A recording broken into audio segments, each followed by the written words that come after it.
J'ai entendu, comme tout le monde, que depuis quelque temps, on confond notre réalité au Bénin avec celle de l'Afrique ou de la sous-région, qui donne le sentiment que, à la fin des deuxièmes mandats, qui sont prescrits comme dernier mandat des présidents d'exercice, les concernés tentent de briguer un troisième mandat avec divers prétextes.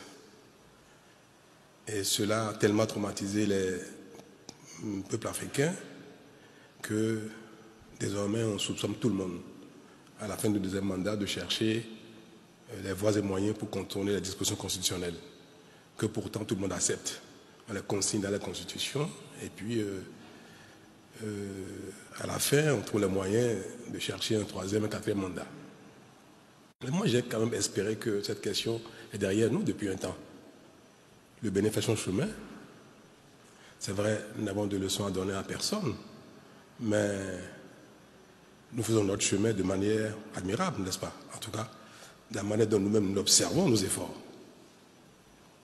Et il y a quelques années, à l'occasion d'une modification, je crois de la dernière modification de notre Constitution, on a fini par faire cet exercice-là. Parce que quand un président est en exercice,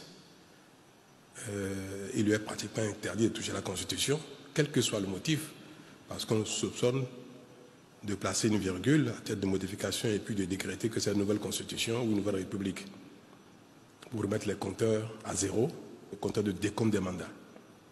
Donc depuis 2019, nous avons espéré avoir réglé définitivement cette question-là au Bénin.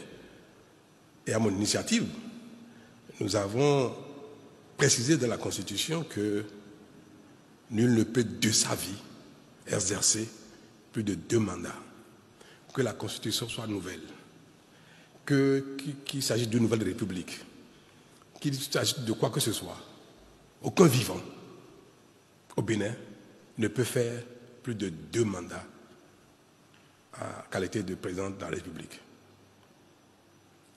Et nous avons tous pensé qu'une fois que cela est inscrit dans notre Constitution, ou bien toutes les fois que cette phrase reviendra dans n'importe quelle Constitution, qu'elle soit nouvelle, qu'elle soit modifiée ou non, toutes les fois que cette phrase figurera dans la Constitution, il n'y aura plus aucune raison de soupçonner un président en exercice de vouloir faire un troisième mandat. C'était passé pour être acquis. Puis, la fin de s'annonçant, on revient encore sur cette question, comme si cet acquis, cette phrase qui est dans la Constitution, comme si soit on s'apprête à l'évacuer, à le sortir de la Constitution, soit, même si elle demeure dans la Constitution, elle n'est plus suffisante pour nous apaiser sur cette question-là. C'est malheureux. Parce qu'en fait, ce sont les acteurs politiques qui agitent cela, juste pour se donner une raison d'exister, pour créer de la polémique, pour animer le débat politique avec un sujet qui en fait n'en est pas un.